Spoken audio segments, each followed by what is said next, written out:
Bonjour à tous, c'est Brax, bienvenue sur LCN pour la petite vidéo qui va vous parler des listes de l'équipe dans laquelle j'étais pour l'Oktoberfest numéro 13, équipe des TRC Sexy Boys, donc composé de Camaris en démon, encore qui testait les Saurian Ancient, moi qui étais toujours avec mes ogres, et Benji, notre capitaine, qui était avec les Warriors of the Dark God. Initialement, je devais avoir mes comparses pour parler de leur liste, c'était un petit peu mieux sur le papier. Pendant le tournoi, on n'a pas trouvé le temps de le faire, et mon ordinateur bug en ce moment, je sais pas ce qui se passe. Bref, j'arrive pas à enregistrer à distance. Là, il va enregistrer qu'avec mon micro-cravate. Du coup, vu que je suis pas avec les comparses en question, je vais donc moi vous présenter leur liste avec, j'espère, une bonne analyse du truc.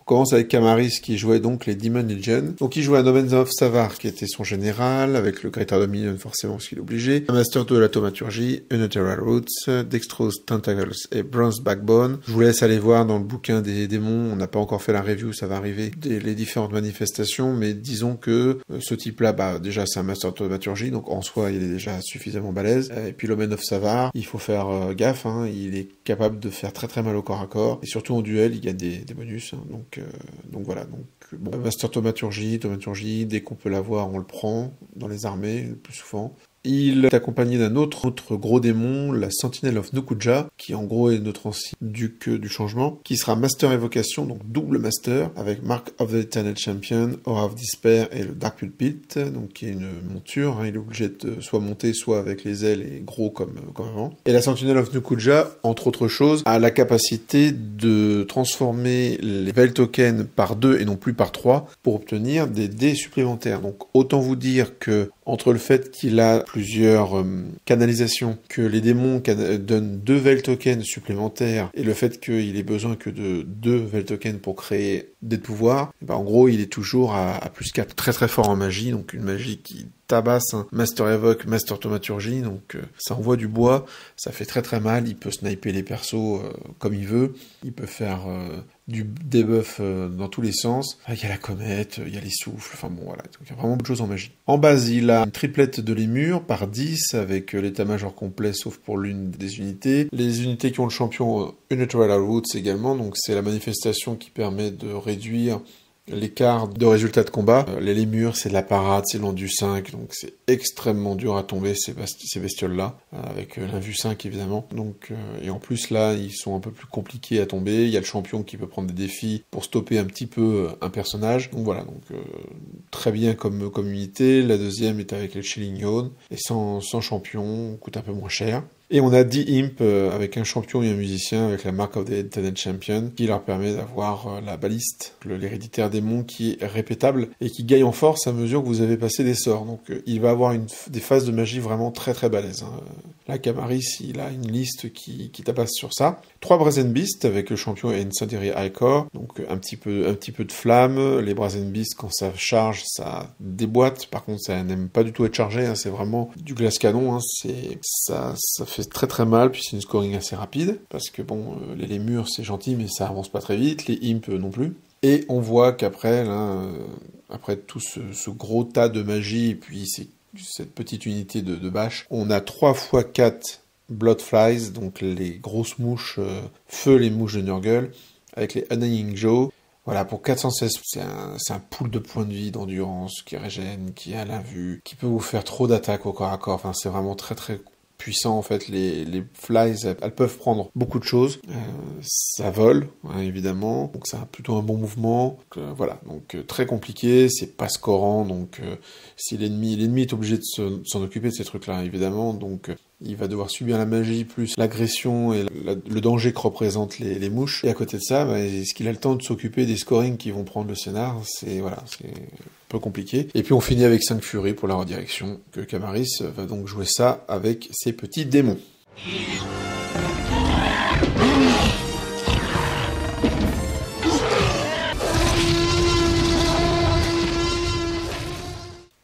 On passe à Encore, Titi, qui s'est dit tiens, je vais changer d'armée. Donc il va tester les Saurian Ancient en prenant comme base une liste que jouait Coco Freeze et puis remanié et mis à sa sauce. Donc on a un Cult Lord général qui est BSB également, qui est master de l'alchimie ou la pyromancie puisqu'il a l'Essence of Remind, la Sun Tablet qui me permet de casser l'Essence of Remind. On rappelle, l'Essence of Remind, vous choisissez 2 de vos domaines.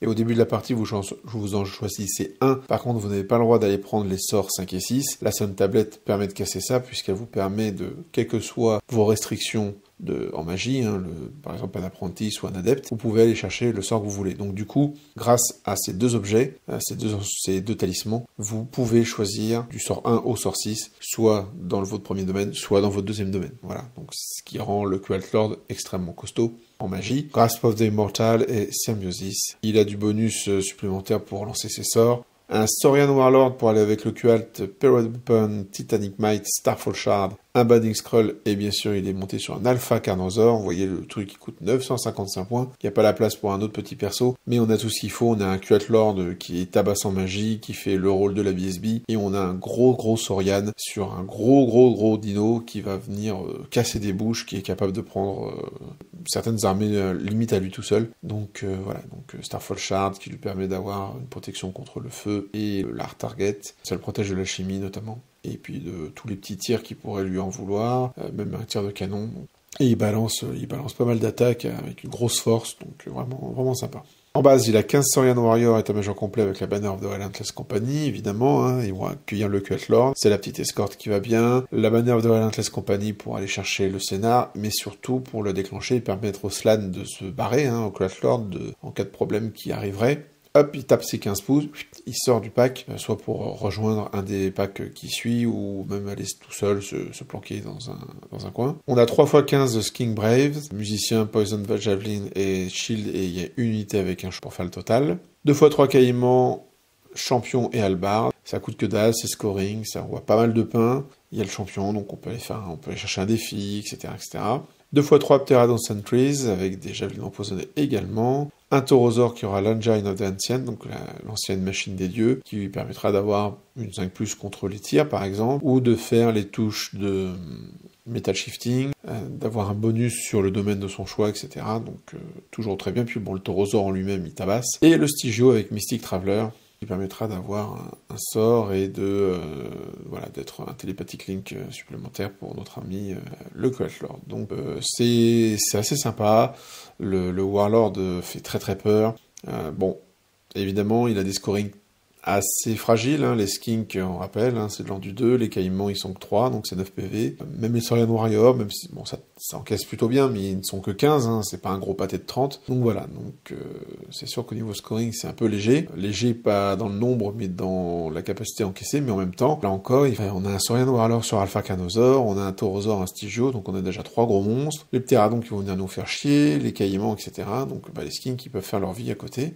Et puis il y a beaucoup de poison dans cette liste, vous remarquez, sa base, à part les Saurian, c'est du full poison, les Pteradons, poison, donc ça va très bien avec la méta actuelle où il y a pas mal de monstres et de créatures solo. Alors c'est sûr que ça gère pas l'armuré, mais au moins il y a de la blessure automatique.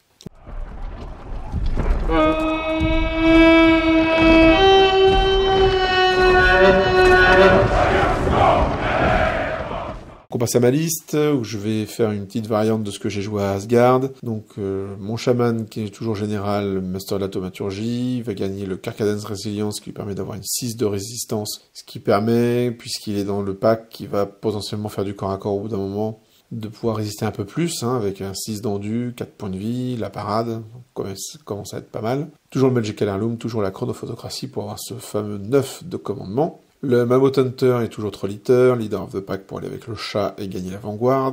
Il est toujours avec un Iron Fist et une Undead Spear. Par contre, il est avec les Rampage's Chain qui permettent d'avoir un des 3 plus un piétinement et de relancer pour blesser les piétinements, qui va le rendre un peu plus balèze contre l'infanterie standard. Il était déjà fort contre l'infanterie large puisqu'il a le Trolliter, il fait multiple wound 2 sur les large infantry. Et là, il aura, en plus de ses touches d'impact et de ses attaques, un piétinement qui peut être multiple, hein, un des 3+1, et en plus je relance pour blesser avec une force de 5, donc ça c'est assez cool. Et toujours la Crown of the Wizard King que je veux toujours tester, je veux la mettre à l'épreuve cette Crown, même si comme on l'a vu à la fin d'Asgard, ce qui était relevé déjà c'était que le Mammoth Hunter a tendance à aller loin de mon armée qui reste plutôt en bulle et plutôt en arrière, le temps de balancer tout ce qu'elle a au tir et à la magie avant d'engager les corps à corps. Lui il est déjà parti loin, donc si c'est un sort qui doit viser autre chose que son unité, ou que l'ennemi, et on est un peu loin pour les distances, et puis Titi me faisait une réflexion qui se vérifiera ou non, vous verrez ça dans les parties, comme quoi avec la thaumaturgie, on a quand même un domaine qui est très fort, et en fait on a rarement du dé de pouvoir pour les autres sorts en fait, donc on verra ça pendant les parties. Le can il est bisbee toujours, Cult Leader, la paire de flingues avec la Viper's Curse, il a gagné son Heavy Armor, la RM4 toujours très importante, très intéressante, hein, moi je vous la conseille quand vous avez des personnages qui n'ont pas d'invulnérable, qui n'ont pas de régénération, et en plus qui vont se trouver dans un pack qui est très fort mais qui encaisse pas des masses. La RM4, ça peut vraiment changer votre façon de gérer la phase de magie adverse, parce que le gars commence à prendre 3 ou 4 dés, vous dit je balance ça dans ton pack, je fais j'ai RM4, je te rappelle. Ah ouais, merde, bon alors non, en fait il le lance pas, il fait sur autre chose. Ça augmente grandement la survie de votre personnage par rapport à la phase de magie, et même de l'unité dans laquelle ils sont. Petite potion de force, il me reste à 10 points, pour voir, on sait jamais, hein, dans un duel ou quand même contre un monstre, une petite croche attaque, ça peut toujours faire du bien. Et bien sûr, donc la double Iteracon pour avoir, comme je disais avec l'Obsidian Rock, la RM4. En base, on a nos bruiseurs par 8 qui ne changent pas, état-major complet, et la Pendant of the Great Grass Sky qui leur donne la règle rapide, donc Swift Stride. Les nouveaux venus qui remplacent nos 8 chats, c'est les 24 Scrappling avec le format le musicien et des arcs, pour avoir un peu du tir léger. Et ceux qu'on a déjà éprouvés, qui m'ont rarement déçu, ce sont les 24 Scrappling avec format musicien standard et shield.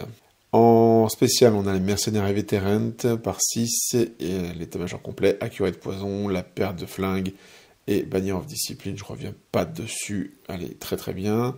Cette unité, en tout cas c'est ce que j'en pense moi, je sais qu'il y a beaucoup de joueurs ogres qui n'aiment pas les mercenaires et vétérans, il y a beaucoup de joueurs qui trouvent, et je suis assez d'accord dans le fond, c'est que c'est une très très bonne unité, mais qui est très chère, et qui est peut-être trop chère par rapport à ce qu'elle est capable d'encaisser. Est-ce que garder l'accurate, en plus du poison, est-ce que si on mettait une plate armor par exemple, ce ne serait pas mieux? Je ne sais pas. L'accurate c'est quand même savoureux de tirer à 4+, à 24 pouces. C'est quick to fire, donc en fait vous tirez à 30 pouces fictif par rapport au début de votre phase. Au début de votre tour, vous êtes à 30 pouces de l'ennemi, vous allez pouvoir lui balancer la douche. Bon, après c'est vrai que ce qu'on cherche c'est les poisons, donc à voir, je sais pas.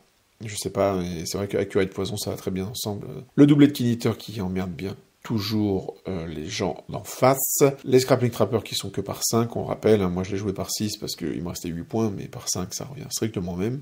Un Sabre-Tooth Tiger solo qui pourra notre Mammoth Hunter garder l'avant-garde et puis ça nous fera un petit redirecteur, chose qui manque un petit peu dans la liste. Un Thunder Cannon pour faire un peu peur et puis pour au hasard choper du monstre ou du perso ou peu importe, même de l'infanterie ou de la cavalerie large, on est content du moment qu'il y a du multi-PV, on est content de le viser. Et puis on a 2x3 bombardiers, je me suis passé du musicien sous les conseils de mes compagnons, parce que avec le mouvement 6, le fait que c'est une petite unité, elle a de quoi en fait se débrouiller toute seule, elle n'a pas besoin de musicien, enfin disons que l'impact du musicien est beaucoup moins important que quand j'ai joué par 6, évidemment.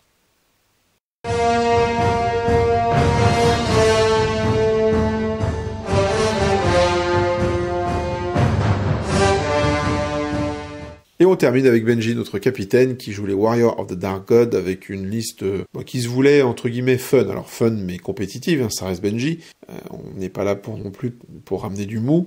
Mais vous allez voir, il y a pas grand-chose dans sa liste, mais c'est déjà très très bien. On a un Exalted Ewald général, donc voilà, c'est 820 points, certes, mais le machin va avoir 3 sorts. Il peut avoir accès au Veilwalker, qui est une monstruosité, surtout quand on sait que quand il a le Veilwalker, il a accès au Mark for Doom et au The Grave Calls, qui sont quand même 2 sorts de l'occultisme qui sont très puissants, mais on rappelle que le malus de l'occultisme, entre guillemets, c'est sa portée. Là, pour un Veil Token, vous pouvez augmenter de 6 pouces. Plus le mouvement qui est quand même très savoureux de ce bestiau-là, qui est une large infantry, donc qui peut se cacher derrière beaucoup de choses. Et donc voilà, puis bien sûr, accès à la comète, accès au souffle, enfin bon, il y a vraiment pas mal de choses intéressantes à faire avec ce type-là. Bon commandement, il a des lignes de stats assez fortes, hein. Bon, la 4+ d'invulnérable, c'est quand même sympa.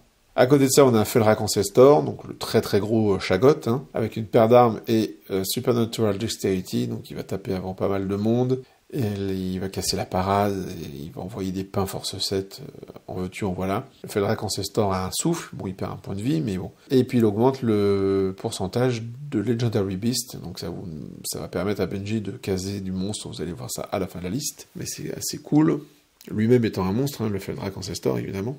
Et donc voilà, donc on a vraiment un doublé de personnages qui est assez classique dans ce qui se joue aujourd'hui en termes de ODG, même s'il n'y a pas vraiment de liste, tout le monde ne joue pas la même liste avec cette armée, parce qu'il y a tellement de choses bonnes dans ce bouquin, qui est vraiment au-dessus des autres, hein, il est vraiment tout en haut de la liste, et donc voilà, donc il y a vraiment beaucoup de choses à faire dedans. En base, il y a 2x10 Warrior, état-major complet, Lust, et puis il y en a une qui a la Yatarakon, parce que bon, il devait leur rester 10 points, donc j'imagine que ça le fait, puis on voit plus loin, il y a un Battle Shrine, quand la Battle Shrine rentre dedans, ça le protège un petit peu.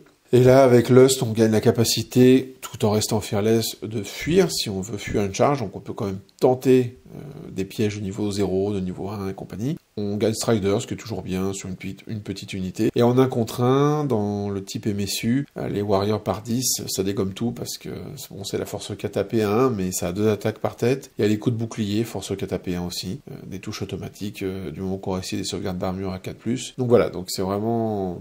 C'est une très bonne base, il n'y a pas à chier. Il a 2 redirecteurs de petites unités, 6 Fallen et 8 Warhound. Donc voilà, des unités qui peuvent être sacrifiées, qui peuvent aller en redirection. Comme le disait Tite dans la review du livre d'armée, les Fallen, ce sont des redirecteurs qui sont d'excellents anti-redirecteurs. Hein, ils peuvent tomber sur beaucoup de choses et les découper en tranches. Et les Warhound, on n'oublie pas hein, le Willis the Hound qui permet de faire quand même 22 pouces et qui permettrait de, en plus, en se mettant en ligne, de rediriger 1 ou 2 gros packs par exemple, ou un perso, ou même un monstre. Et du coup d'avancer sa ligne et puis de proposer au tour d'après à l'adversaire des choix pas forcément évidents. On continue avec les spéciales avec 4 Feldrax, musicien et halbarde, donc beaucoup de points de vie, une bonne sauvegarde d'armure, ça va assez vite, ça tape fort, c'est une scoring, donc c'est vraiment chouette. Le Battle Shrine évidemment avec la Weird Stone pour le protéger un petit peu. Un sort supplémentaire, une canalisation supplémentaire, c'est une très très bonne figurine, on la voit dans quasiment toutes les listes, parfois il y en a même, voilà, il y en a 2, ça coûte pas très cher pour ce que ça fait, quand même une 3+, une 5+ invulnérable, au corps à corps ça grind, vous les mettez dans les 10 guerriers, donc ça fait quand même un beau paquet, parce que ça prend de la place, hein, un Battle Shrine, ça prend la place de 8 guerriers, donc c'est comme si vous en aviez 18. Ça donne beaucoup de touches supplémentaires et de résolution de combat à l'unité de Warrior, particulièrement contre des faibles endurance et surtout des faibles armures. Donc évidemment tous les elfes détestent ça, les tueurs nains, hein, les seekers ils détestent ça, l'Umbet n'aime pas non plus, même s'il est en du 4, il va quand même se prendre du grind, donc ouais, une très bonne figurine. Les 3 Forsworn, musiciens avec Damnation, donc ce qui leur permettra, au lieu de taper, quand ils sont défaits au corps à corps, ils se transforment en enfants du chaos, en petites bestioles bien sympathiques, avec les Spack Shield, hein, évidemment, donc on rappelle, on fait plus de dégâts avec le Spack Shield, limite, qu'avec les attaques de base. C'est très bon comme unité fond de cours pour regarder un objectif de type Secure Target, hein, ils se mettent sur le Secure qui est de l'autre côté, faut venir les déboulonner, les machins, hein, c'est l'endu 5, c'est du 2+ de sauvegarde, ça coûte que dalle, il y a même pas 300 points dedans, donc voilà, donc une très très bonne unité qui peut faire des surprises, le cas échéant, qui peuvent servir aussi en sacrifice, mais un sacrifice qui prendra une bonne taxe au passage ou qui va extrêmement ralentir ce qui va devoir venir les chercher. Et on finit avec un doublet de Feldrak Elder, donc avec des paires de weapons. Donc voilà, le Feldrak Elder pour moi c'est un des meilleurs monstres du moment. Il est très fort, il est rapide, c'est très rapide cette bestiole, ça bouge de 8-16. Hein. Avec le Feldrak Ancestor, il y a quand même 3 gros monstres qui peuvent agresser, les Feldrak sur le côté qui peuvent suivre. Derrière, on a des Warriors avec les Forsworn qui peuvent se placer sur les objets ou pour des contre-charges, l'Exalted World qui se balade, donc une armée qui bouge vite, qui est vraiment sympa. En plus, moi, en tant que modéliste, j'avoue que rien qu'à lire la liste, je l'imagine déjà les différentes figurines à faire, il n'y a pas de quoi s'ennuyer, mais bon, c'est pas le propos. Voilà, donc une liste qui est vraiment très très sympa également, et on va voir ce que Benji en fera également pendant ce tournoi. Donc voilà, donc une courte vidéo, je m'excuse encore pour la non-intervention de mes compagnons, hein, ils étaient chauds pour le faire, mais malheureusement, lors du tournoi, vous savez, on est fatigué, puis on veut profiter aussi un petit peu du côté week-end entre potes, donc on n'a pas pris le temps de les enregistrer à ce moment-là avec le micro-cravate que j'ai toujours avec moi. Je suis un peu comme Grant dans Jurassic Park, les ordinateurs me détestent, donc je sais pas ce qui s'est passé. Je vais fouiller, vous inquiétez pas, je vais régler ce problème parce que je vais en avoir besoin dans pas trop longtemps du micro de l'ordi, donc je vais gérer ça en attendant. Voilà, je voulais quand même vous présenter les listes pour que les rapports de bataille qui vont arriver aient un sens, hein. Ça sert à rien que je vous mette les listes à la fin, donc c'est pour ça que je voulais sortir cette vidéo assez rapidement. Je vous remercie pour me suivre sur LCN, n'hésitez pas à vous abonner, à partager surtout, on est de plus en plus nombreux sur la chaîne et ça c'est cool. N'oubliez pas, il y a le Facebook, hein, j'essaye de poster des trucs de temps en temps, les nouvelles sorties de vidéos, mais je vais essayer de poster un peu plus entre temps, donc n'hésitez pas à me rejoindre sur le Facebook également, et puis je vous dis à très bientôt sur LCN, que le hobby soit avec vous.